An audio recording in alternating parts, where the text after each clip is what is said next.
Arranca el podcast de CESBIMAP. Bienvenido al canal de podcast de CESBIMAP, donde te acercamos todo lo que debes saber sobre el mundo del taller, la postventa, la innovación, los seguros y mucho más. Arranca CESBIMAP.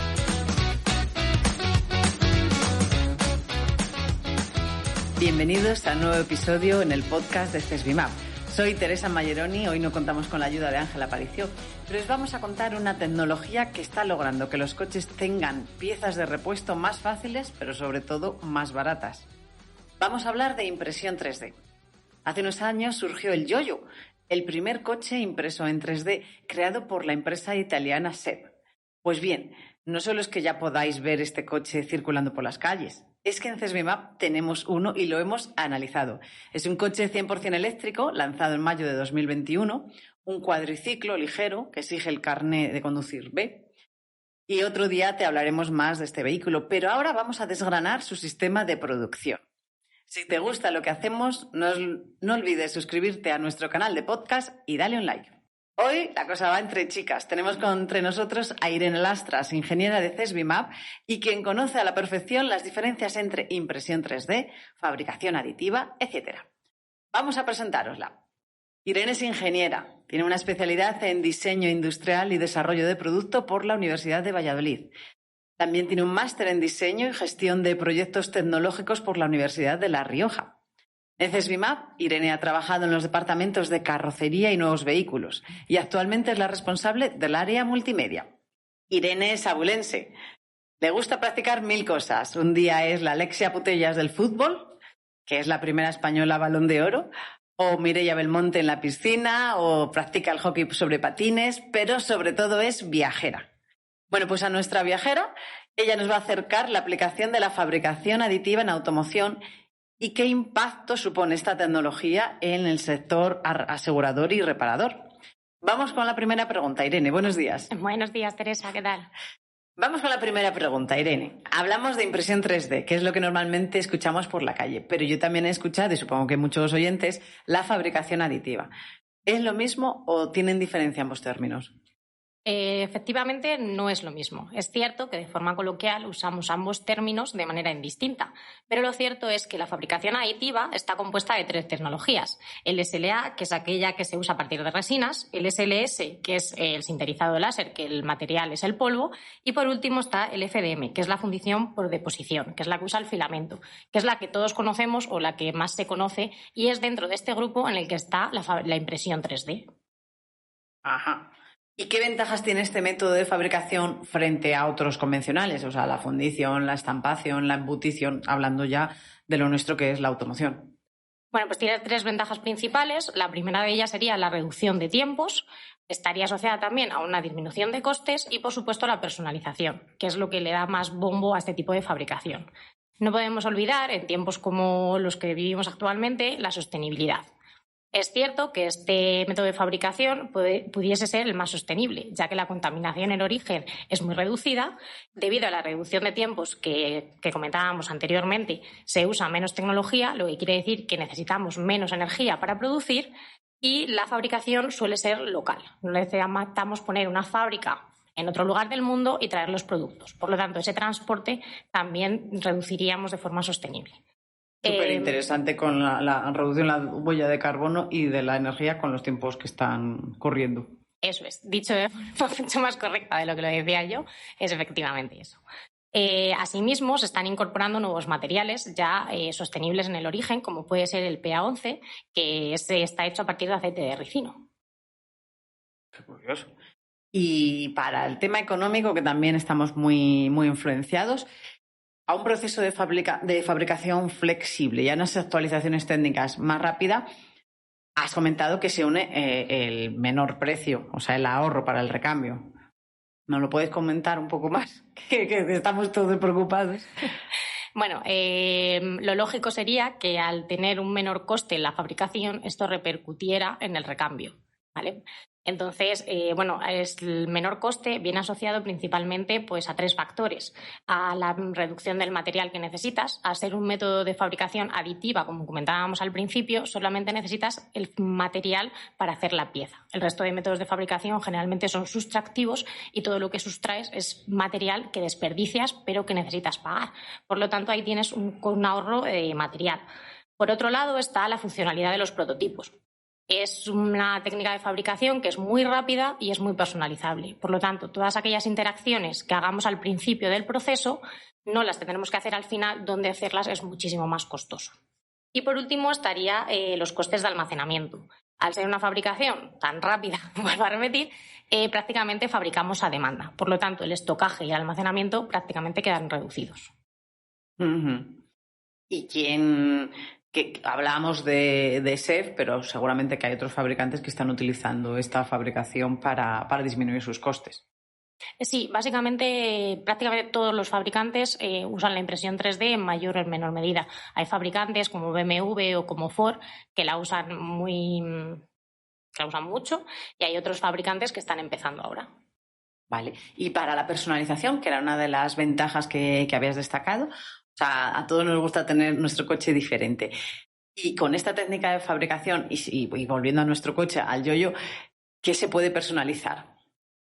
El Yoyo no solamente es personalizable en las piezas estéticas, como podría ser Mini, que lo lleva haciendo unos años, que te deja poner tu nombre, Teresa, y vas con tu alerón súper chulo que pone Teresa, sino que ha dado un pasito más y ha diseñado ya para este tipo de fabricación y emplea piezas de carrocería en este tipo de fabricación. Eso le supone muchas ventajas, y es que pues, el desarrollo de un vehículo normal puede estar en torno a los 5 años, este vehículo ha llevado menos de un año, las piezas que emplea un vehículo convencional son en torno a 2.000, lo han reducido a tan solo 57, que imagínate, efectivamente. Y el tiempo de entrega, el tiempo de fabricación de ese vehículo, un vehículo convencional está en torno a las 3 semanas, un poquito menos, y este coche es de tan solo 3 días. De hecho, la parte impresa en impresión 3D es de tan solo 3 horas. Por lo tanto, pues actualmente me parece que hay 9 combinaciones de exterior, 7 en bitono, molduras a juego y demás, pero bueno, lo que dice el CEO es que al tener tanta capacidad de interacción y de modernización, prácticamente puede ser un coche hecho a demanda por el cliente. Una auténtica pasada, es una nueva tecnología que ha llegado para quedarse, como solemos decir. Y hablabas de otros fabricantes, por ejemplo, Mercedes-Benz ha impreso piezas en metal, según tengo entendido. Entonces, ¿se pueden imprimir todos los materiales o nos puedes explicar, Irene, qué materiales se pueden imprimir?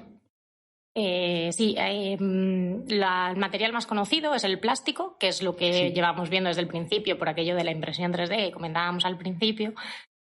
Pero pues, obviamente estos materiales han ido avanzando. Se llega a plásticos que tienen mucho mayor rendimiento y mucha mayor resistencia, como puede ser el Ulten, el nylon, el polipropileno y demás. Pero obviamente hace unos años entró en el mercado el metal, como bien comentas, que es un material importantísimo a la hora de la fabricación y de la industria automotriz.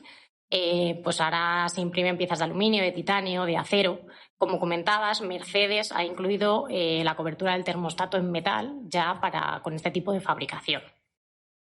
¿Y las impresoras 3D? No hablo de las que todos podamos tener en casa en plan casero, hablando, sino ¿existen impresoras 3D con estos materiales de aportación, con estos otros diferentes, o sea, madera, sea caucho? Se han hecho pruebas, se han hecho intentos, pero realmente no. Por ejemplo, en el caso de la madera, lo que sí que se hace es tener filamentos con cargas. Lo que quiere decir es que tenemos un 30-40 del filamento con carga de madera y un 30-40%. Sí, vale. Y un 60-70% de polímero que nos sirve de aglutinante. Entonces, pues bueno, es impresión en madera, pero realmente no es madera. Y en el caso del caucho, por ejemplo, es un material orgánico que no existe fluido en la naturaleza, por lo tanto no se puede imprimir con él. No es un material apropiado para este tipo de fabricación.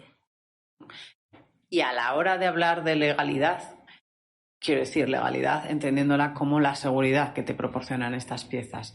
¿Hay un marco legal que diga cómo deben ser impresas o unos mínimos criterios de seguridad? Bueno, pues en este caso tendríamos 2 escenarios. Por un lado estaría la fabricación en línea, que podríamos decir que es pues como cualquier otra fabricación, tiene que estar homologada y pasar una serie de estándares. Y por otro lado tendríamos las piezas que lo fabrican unos terceros. Ese tercero puede ser tú mismo, que fabriques en otro sitio, ¿vale? Con la misma máquina y el mismo material, siguiendo los mismos procesos, que no habría ningún problema, pero tercero puede ser que cojan tu pieza, que al final es un archivo relativamente sencillo de imprimir en casa con esas impresoras domésticas que comentábamos, donde obviamente pues ahí ya estamos infringiendo tanto la ley de propiedad intelectual y no podemos garantizar que esa pieza tenga la calidad requerida. Ford, por ejemplo, lo que ha hecho es que en uno de sus modelos ha sacado una especie de rendija y tiene una biblioteca abierta al público en la que tú puedes descargar ciertos archivos como posavasos, pues yo qué sé, retenciones para el teléfono móvil y demás, y cada uno se lo imprime y lo pone en su vehículo. Esas piezas, obviamente, cada una se imprime un poco a su aire. Por lo tanto, no podemos garantizar que tengan la calidad deseada. Cierto es que no son piezas estructurales y que no hay ningún problema. Si se te rompe, pues la vuelves a imprimir y no influye en el comportamiento del vehículo. Vale. Y ahí se me ocurre grapas, las famosas grapas que hay veces que ya han pasado, que ya no existen, que hay que inventarse en el taller ciertos métodos de reparación para ellas. Bueno, yo hablo de mi Ford. ¿Eso se puede imprimir?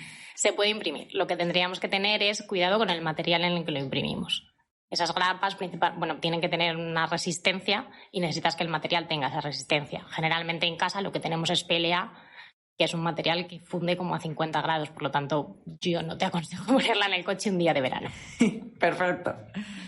Bueno, suponemos que la evolución de este tipo de producción de piezas pues va a ir para adelante y que se va a asignar o que los fabricantes van a asignar recursos adicionales para sus vehículos, para fabricarlos en impresión 3D. ¿Podría cambiar en un futuro el método de producción en serie? O sea, ¿podrá llegar a desbancar la fabricación tradicional? Hablo como si tuvieras la bola. Efectivamente, esto es una bola. Yo creo que no. La impresión 3D es un método más de fabricación y viene a convivir con el resto de métodos que hay. Lo que sí que es verdad es que pues habrá cosas que ahora se hacen con un método de fabricación alternativo y se pasarán a hacer en impresión 3D. Pero vienen sobre todo a convivir. Se usará el método que mejor se adecue a esa pieza. Por ejemplo, hablamos del Ford Focus, que era el que comentábamos antes, o el BMW i8. Cuéntanos estrictamente estos casos, ¿qué procesos siguen o cómo conviven ambas tecnologías, la de la producción tradicional con esta? En estos casos lo que se hace son piezas que tienen una dificultad añadida y lo que hace a la hora de orientar el diseñador su fabricación pues ya la implementa pensando en este tipo de fabricación, lo que hace que le reduzcan los tiempos y que se adapte mucho mejor, ya que la fabricación aditiva, una de las cosas que consigue es que tiene formas mucho más orgánicas. Ahí lo que puede es disminuir pesos. De hecho, en el caso de BMW, por ejemplo, que comentabas, el i8 lo que ha hecho es el soporte de la cubierta para la capota. Pero no solo se ha quedado ahí, sino que BMW ha creado en Múnich una fábrica en la que espera imprimir 50.000 piezas al año por este método de fabricación. ¿Y la robótica en esta tecnología qué papel juega? En este caso yo lo enfocaría más al contrario. ¿Qué papel juega la impresión 3D en la robótica? La impresión 3D produce piezas mucho más precisas para los proyectos de robótica, utiliza menos material y además lo produce más rápido y más barato. Por lo tanto, para hacer robots se obtienen piezas pues, de una mejor calidad en un tiempo menor. Si a lo que nos referimos es a los brazos robóticos que generan piezas en impresión 3D, pues sí que es verdad que existen algunos de grandes dimensiones para crear piezas grandes, pero en general la fabricación aditiva trabaja mediante maquinaria y no mediante robots. Una auténtica pasada esta tecnología y súper interesante lo que nos has comentado, Irene, sobre todo respecto a la sostenibilidad, a la reducción de la huella de carbono. Se necesita menos energía, pesa menos, no hay que estocar. Son grandes las ventajas de esta nueva impresión 3D. Sí, supongo que con el paso de los años pues bueno, estará cada vez más presente en nuestro día a día y no nos sonará tanto a nuevo proyecto de innovación e investigación. Pues aquí os emplazamos para hablar dentro de un futuro cómo ha evolucionado y cómo se ha implementado en mayor medida la impresión 3D. Irene, un placer charlar contigo. Muchas gracias. Teresa. Hasta luego. A todos nuestros oyentes, solo comentarles que pueden enviar sus comentarios, sugerencias de nuevos temas a nuestro email cesbimap@cesbimap.com. Para Ángel Aparicio, muchos recuerdos y aquí os esperamos hasta un nuevo episodio en nuestro canal de podcast.